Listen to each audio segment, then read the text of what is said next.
Saudara-saudari, selamat berjumpa. Saat ini saya ingin mengajak Anda semua merenungkan adorasi sebagai saat kita datang kepada hati Yesus yang Maha Kudus.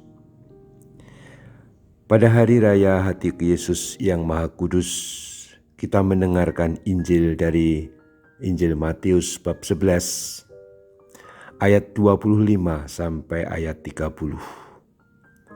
Dan ada kata-kata yang sungguh menyejukkan hati ketika Tuhan berkata begini, "Marilah kepadaku semua yang letih lesu dan berbeban berat.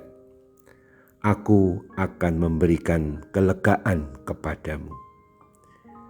Pikulah kuk yang kupasang dan belajarlah padaku, karena aku lemah lembut dan rendah hati, dan jiwamu akan mendapat ketenangan. Sebab kuk yang kupasang itu enak dan bebanku pun ringan." Sabda Tuhan ini memang sabda yang sangat menyejukkan hati. Tuhan tahu bahwa kita ini orang-orang yang letih dan lesu, punya beban berat. Beban berat kita juga macam-macam, masing-masing berbeda.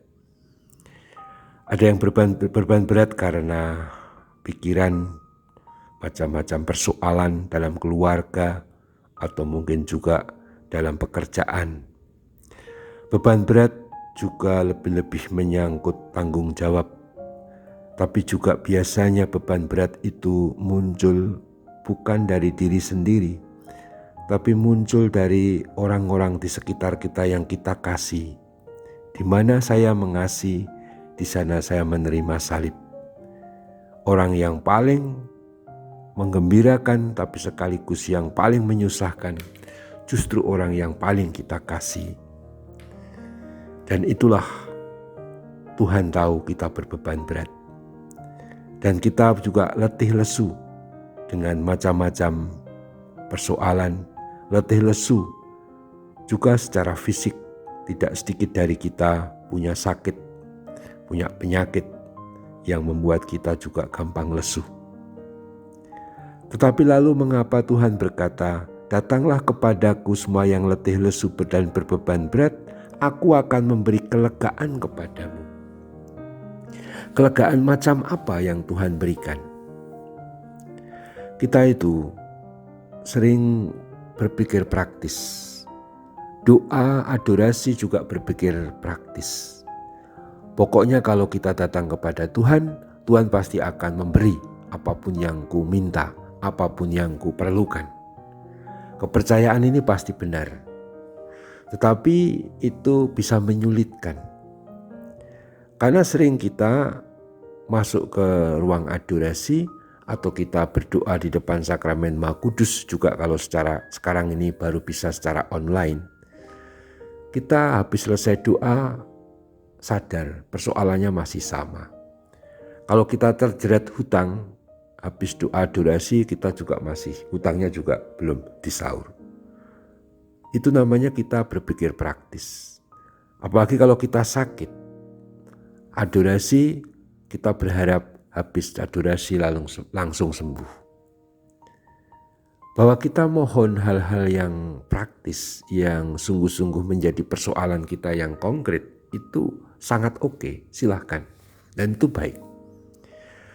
Tetapi kelegaan Tuhan, kelegaan yang Tuhan berikan, itu bukan sekedar hal-hal praktis yang mungkin juga Tuhan akan kabulkan. Tetapi kelegaan itu lebih bersifat mendalam. Kelegaan itu adalah Tuhan memberikan hidupnya, Tuhan memberikan dirinya, yang secara khusus dirayakan dalam perayaan Ekaristi, yang menghadirkan korban salib.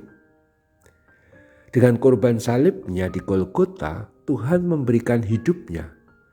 Hidupnya dianugerahkan, dicurahkan. Ingat ketika Tuhan wafat, dia menyerahkan nyawanya. Menyerahkan nyawa bisa kepada Bapa, berarti menyerahkan seluruh nasibnya kepada Allah Bapa. Tapi juga menyerahkan nyawa untuk dunia, untuk manusia, berarti memberi hidup.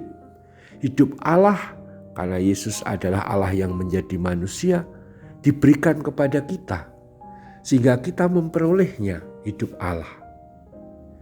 Dan dalam perayaan Ekaristi, hidup Yesus, hidup Allah yang telah dikorbankan di salib, wafat dan kemudian bangkit dan kini mulia. Dan karena kemuliaannya, Kristus juga bisa hadir dalam bentuk apapun yang ia mau. Dan ia berkata dalam rupa roti, inilah tubuhku. Maka tubuh itu adalah benar-benar diri Kristus, hidup Allah sendiri, hidup Tuhan sendiri. Dan itu diberikan kepada kita saat perayaan Ekaristi. Dalam komuni suci, hidup Allah itu kita terima. Nah, inilah maksudnya. Kelegaan yang diberikan Tuhan itu adalah hidupnya diberikan sendiri kepada kita. Permohonan-permohonan praktis dan konkret dijawab dengan Tuhan secara berlimpah. Ini kuberikan hidupku sendiri. Tidak ada yang lebih tinggi dari hidup. Coba saudara-saudari sehari-hari saja. Kalau memberi harta, uang, itu kan mungkin dari kita mungkin ada yang cukup berlimpah sehingga tidak merasa berkurang. Atau seandainya uang itu cukup besar, kita pun bisa tahu bahwa kita bisa memperoleh berkat dari Tuhan dan nanti akan dapat rezeki.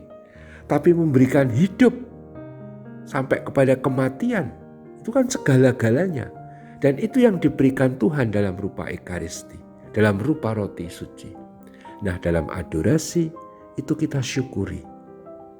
Kita datang dengan keletihan, kelesuan, dan beban berat apapun macamnya. Dan dijawab Tuhan, ini kuberikan hatiku, ini kuberikan kelegaan. Yang tidak lain kelegaan itu adalah hidupku sendiri, maksudnya hidup Tuhan sendiri. Ekaristi, sakramen Maha Kudus di depan kita dalam rangka adorasi adalah hidup Allah yang dipampangkan, hidup Allah yang ditampilkan. Bukan yang ditampilkan, hidup Allah yang diberikan, dianugerahkan. Dan siapa yang adorasi, dia masuk dan menerima hidup Allah itu. Dan itu segala-galanya. Cobalah hening, renungkan soal ini. Bahwa Tuhan memberikan kelegaan, yaitu hidupnya sendiri. Dalam adorasi itu kita terima.